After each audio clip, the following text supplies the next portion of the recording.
Halo, bagaimana kabarnya? Semoga kalian semua sehat. Kali ini akan membahas sebuah alur cerita film terbaru dan masih hangat yang dirilis tahun sekarang. Tentu saja film ini akan sangat seru, apalagi pemeran utamanya adalah Scott Adkins. Oke, tidak usah berlama-lama. Bagaimana alur ceritanya? Mari kita saksikan sampai selesai. Di awal film, kita akan dibawa ke negara Kolombia, tepatnya di perbatasan. Lalu memperlihatkan seorang sopir yang hendak masuk ke Kolombia. Namun karena si sopir sudah sering bolak-balik di perbatasan, maka para tentara penjaga pun tidak rewel dan langsung mempersilahkannya masuk. Beberapa jam kemudian, si sopir pun menghubungi temannya karena ia akan sampai dalam 15 menit. Ketika sampai di tujuan, ternyata si sopir telah menyelundupkan seorang imigran bernama Chris. Namun, saat Chris akan pergi, si sopir dan satu temannya meminta Chris menyerahkan semua barang yang ia bawa. Chris sempat mengatakan kalau ia sudah membayar sesuai kesepakatan, jadi sopir tidak berhak meminta sesuatu lagi. Mendengar hal tersebut, si sopir dan temannya tetap memaksa. Hingga inilah yang terjadi kepada mereka. Diketahui, Chris adalah seorang mantan napi yang baru saja bebas setelah mendekam di penjara Amerika selama 15 tahun. Di hari selanjutnya, Chris mendatangi sebuah pemakaman untuk berziarah ke makam istrinya. Ternyata sang istri sudah meninggal sekitar 10 tahun yang lalu saat Chris masih mendekam di dalam penjara. Di sisi lain, di waktu yang sama, terlihat seorang pria yang merupakan pembunuh bayaran. Ia sedang membuat tangan palsu untuk dirinya sendiri. Dengan peralatan yang ia punya, si pembunuh bayaran itu berusaha membuat tangan palsu itu sebagus mungkin. Lalu pada malam harinya, si pembunuh bayaran yang tadi membuat tangan palsu terlihat sedang berada di sebuah kafe. Diketahui, pria itu bernama Paulo. Beberapa jam kemudian, Paulo dihampiri oleh pemilik kafe yang memintanya untuk segera pergi karena kafenya akan tutup. Namun Paulo menolak dan malah meminta si pemilik kafe untuk menemaninya. Dengan sangat mengerikan, Paulo membuka tangan palsunya, lalu mengiris kue dan memberikannya kepada si pemilik kafe. Tentu saja, si pemilik kafe sangat ketakutan dan memohon kepada Paulo agar tidak menyakitinya. Beruntung, di waktu yang sama, datang seorang polisi. Si pemilik kafe pun langsung meminta bantuan. Manos Arriba, polisi nasional! Namun ketika polisi hendak mengangkut Paulo ke kantor, tiba-tiba, tanpa ragu, Paulo juga menghabisi si pemilik kafe yang dianggapnya telah tidak sopan saat menyuruhnya pergi. Cerita pun berpindah ke seorang anak bos mafia yang baru saja pulang dari sekolah. Kala itu, ia langsung disambut oleh ayahnya yang merupakan bos mafia bernama Vicente. Rupanya, Vicente sangat menyayangi anak sematawayangnya itu. Dan si anak diketahui bernama Elisa. Di sisi lain, ternyata Chris sudah dari tadi mengawasi rumah Vicente. Namun belum diketahui apa tujuan Chris sampai melakukan hal tersebut. Di hari selanjutnya, terlihat Elisa, anak Vicente, sedang berangkat ke sekolah.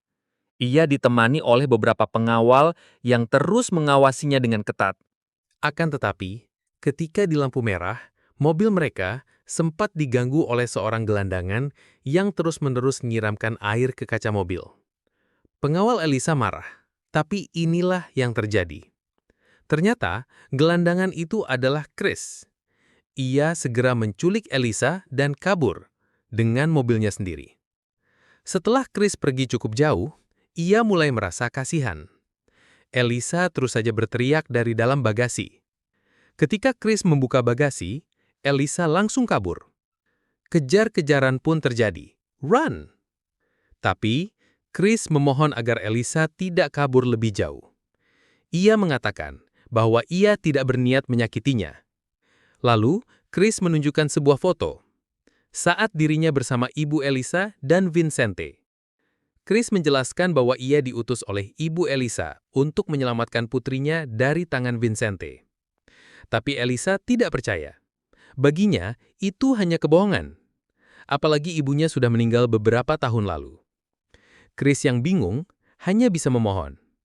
Ia bahkan memberikan pistolnya kepada Elisa, agar ia percaya bahwa ia tidak berniat jahat.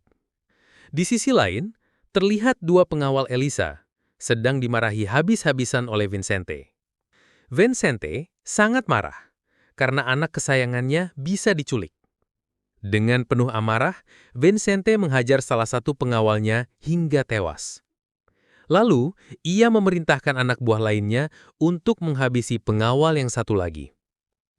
Adegan pun kembali ke Chris dan Elisa, yang akhirnya masuk kembali ke dalam mobil. Namun kali ini, Elisa menodongkan senjata ke arah Chris.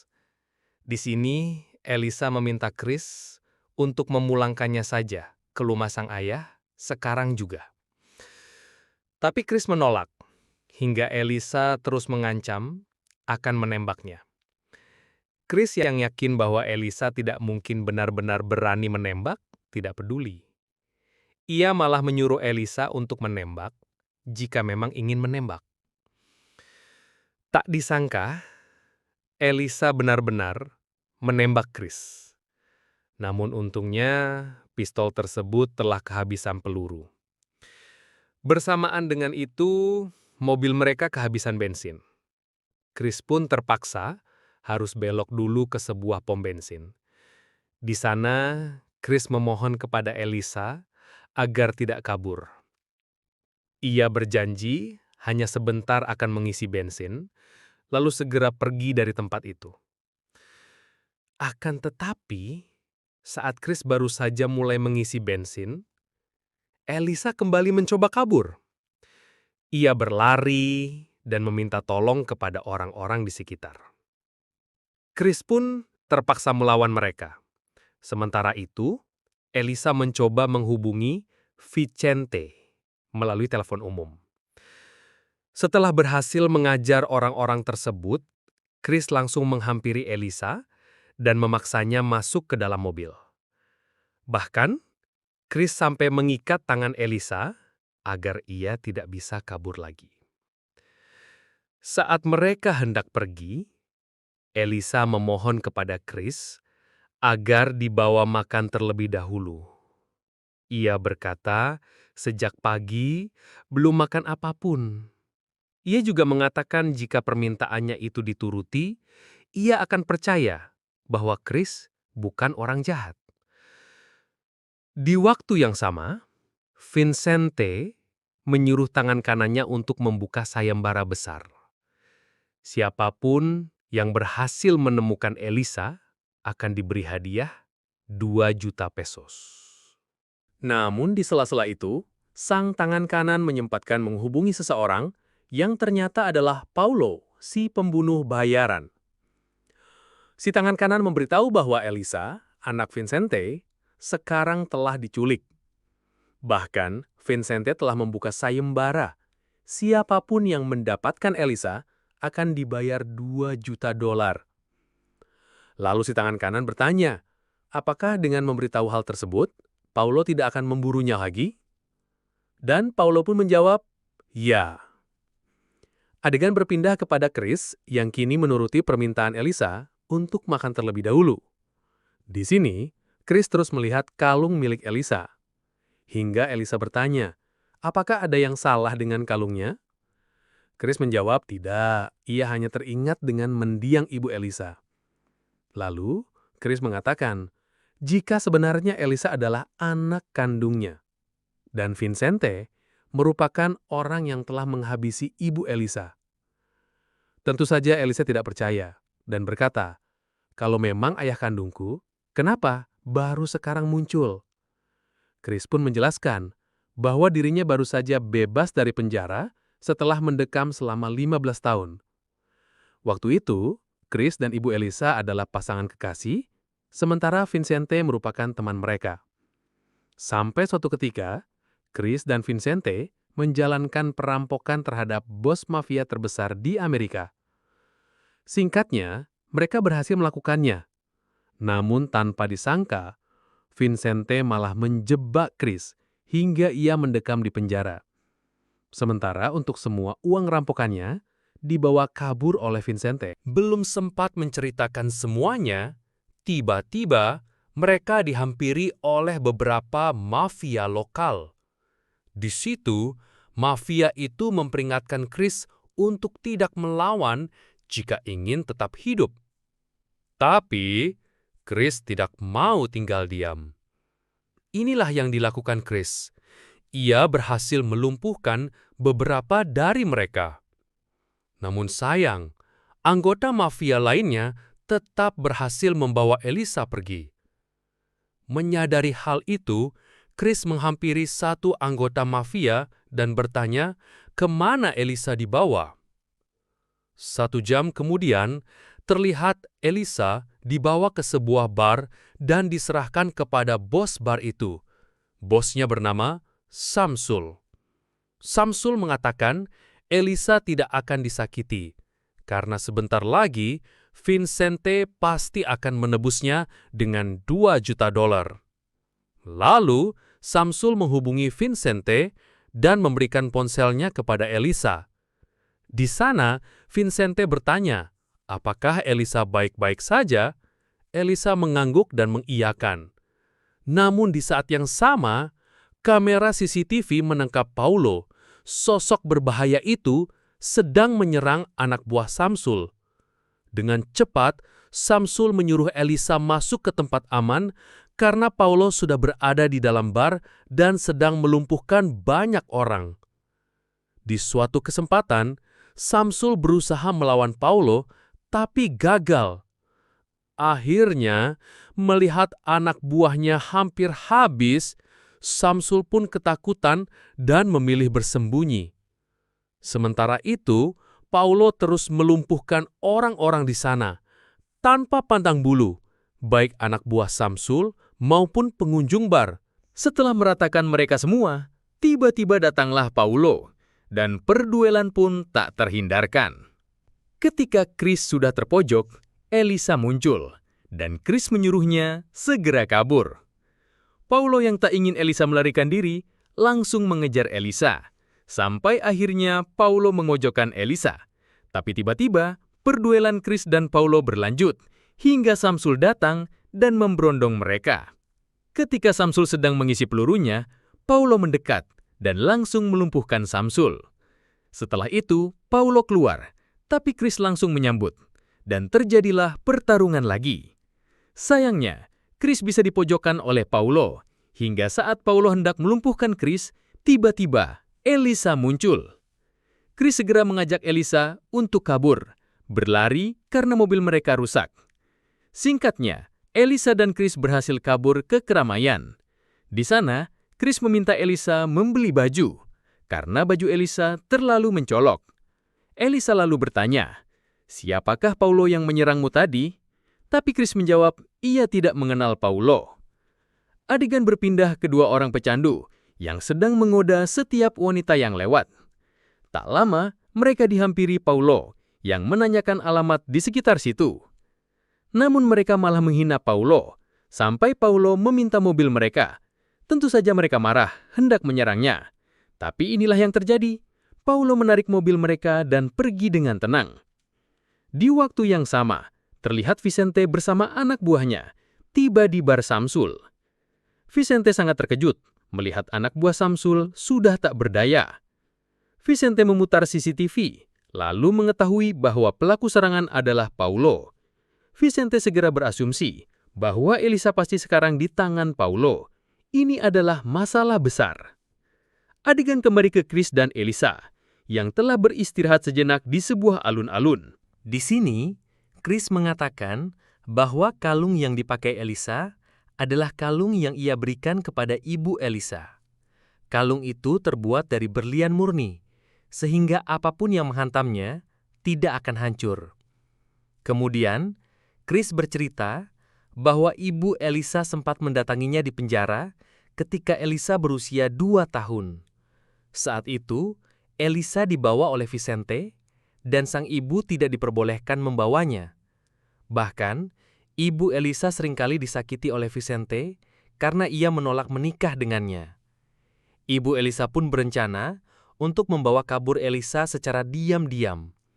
Dan jika terjadi sesuatu pada dirinya, maka pasti Vicente lah yang berada di baliknya.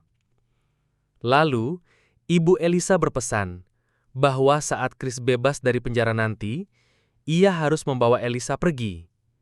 Mendengar semua itu, Elisa masih belum percaya sampai ada bukti nyata.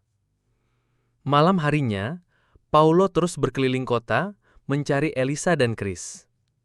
Sementara di sisi lain, Chris membobol mobil yang sedang diparkir, lalu menyuruh Elisa untuk segera masuk. Di sini, Chris membuka peta karena ia berencana membawa Elisa melewati perbatasan dan kabur ke Amerika. Namun, Elisa menolak, ia belum percaya kepada Chris. Ditambah, meskipun Vicente adalah orang jahat, tetapi ia tidak pernah menyakiti Elisa, malah membuatnya selalu bahagia. Di waktu yang sama, pemilik mobil mendekati mereka, dan Chris segera turun, lalu menodongkan senjata kepada orang tersebut. Namun bersamaan dengan itu, Elisa mencoba kabur dengan mengendarai mobil itu. Selang beberapa saat, sebuah mobil melintas, dan Chris mencoba menghentikannya. Tapi ternyata dia adalah Paulo. Adegan kembali kepada Elisa yang berhenti di suatu tempat, lalu turun untuk menghubungi Vicente agar menjemputnya. Akan tetapi, sebelum terhubung, muncul Paulo, turun dari mobil dan mengejar Elisa. Setelah kejar-kejaran, Elisa akhirnya bertemu kembali dengan Chris. Namun dari belakang, Paulo melontarkan tembakan. Pada akhirnya, Paulo memojokkan Elisa dan menuntut Chris menyerah jika Elisa ingin tetap hidup. Chris yang tidak ingin mengambil risiko, memilih menyerah. Paulo kemudian mengikat tangan Chris dan Elisa. Di sini Paulo bertanya, siapakah sebenarnya Chris? Namun Chris balik bertanya, siapakah Paulo dan kenapa kau menginginkan Elisa? Karena kesal, Paulo langsung melumpuhkan Chris. Melihat hal itu, Elisa tidak tega dan mengungkapkan, Chris adalah ayah kandungku. Keesokan harinya, Chris terlihat terikat di bawah pohon, menginjak sebuah ban. Bersamaan dengan itu, Vicente muncul, karena Paulo sudah memberinya pesan. Di sini Vicente tidak menyangka bahwa Chris yang selama ini ingin membawa Elisa kabur. Dengan cepat, Vicente menendang ban di bawah Chris, hingga ia tergantung. Namun setelah beberapa saat, Vicente meminta anak buahnya untuk melepaskan tali Chris. Saat Chris hendak dibawa ke mobil, ia sempat melawan Vicente, sehingga anak buah Vicente langsung mengepungnya. Singkat cerita, Chris dibawa oleh mobil Vicente untuk mencari keberadaan Elisa. Di tengah perjalanan, Chris bertanya dengan penuh emosi, "Mengapa Vicente mengkhianatiku sampai aku mendekam di penjara selama 15 tahun?" Vicente menjawab dengan tenang, "Tentu semua itu karena uang." Lalu Chris bertanya lagi, "Kenapa ibu Elisa jadi korban? Dan siapa Paulo, orang yang kini membawa Elisa?"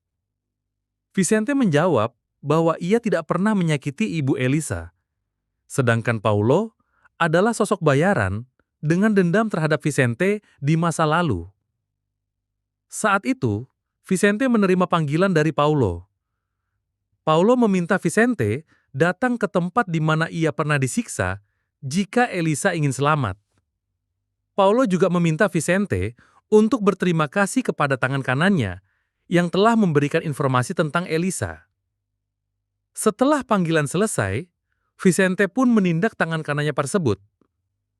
Vicente bercerita kepada Chris bahwa Paulo adalah pembunuh bayaran yang dulu pernah bekerja untuknya. Sayangnya, dalam tugas itu, Paulo melakukan hal yang mengkhianati kepercayaan Vicente hingga akhirnya Vicente menahannya. Kala itu, satu tangan Paulo diikat, dan 15 anak buah Vicente ditempatkan sebagai pengawalnya. Namun saat Vicente datang, ternyata Paulo sudah kabur dengan cara yang dramatis. Bahkan, semua pengawal Vicente tidak selamat dalam insiden itu. Karena kejadian itulah, Paulo kini mengincar Vicente untuk membalas dendam. Singkat cerita, mereka tiba di lokasi yang diminta Paulo. Vicente membuka borgol Chris karena ia tahu Chris pasti ingin menyelamatkan Elisa. Lalu Vicente menyuruh anak buahnya untuk menyebar agar mereka lebih cepat menemukan Paulo. Namun, setelah beberapa saat, Vicente mendengar suara mencurigakan, dan ketika diperiksa, 2 anak buahnya sudah dalam kondisi kritis. Tak lama kemudian, Chris tiba, namun ia tak bisa berbuat banyak karena Paulo langsung menyerangnya. Pada akhirnya, Chris berhasil dijatuhkan oleh Paulo. Paulo kemudian menekan Vicente untuk menyampaikan kebenaran masa lalu. Paulo berjanji jika Vicente berbicara jujur, ia akan menghentikan mesin itu. Akhirnya Vicente mengaku Elisa memang anak kandung Chris dan ibu Elisa memintanya agar Paulo ikut serta dalam insiden yang tampak seperti bunuh diri. Setelah pengakuan itu, Vicente meminta Paulo menghentikan mesin, tetapi Paulo menjawab alat pemicunya tertinggal di bawah. Elisa hanya bisa pasrah. Ia berpikir hidupnya tak akan lama lagi. Namun, Chris meminta Elisa melemparkan kalung berlian yang dikenakannya karena kalung itu dibuat dari berlian murni yang sangat kuat. Dengan kalung tersebut, mesin itu akhirnya berhasil berhenti, membuat Paulo sangat kesal. Lalu saat Paulo kembali berduel dengan Chris, Vicente mendekat sambil membawa gergaji. Hingga akhirnya, Paulo dan Vicente terjatuh di tempat, sementara Chris terluka parah. Beberapa hari kemudian, Elisa mengunjungi makam ibunya, bersama Chris yang kini mulai pulih. Di adegan flashback, terungkap hanya Vicente yang jatuh, sedangkan Paulo berhasil melarikan diri. Tentu, Paulo akan kembali menuntut balas pada Chris dan Elisa. Namun untuk sekarang, filmnya berakhir di sini. Bagaimana menurut kalian, Eru? Oke, terima kasih sudah menonton sampai akhir. Mohon maaf bila banyak kekurangan. Salam dari MLV.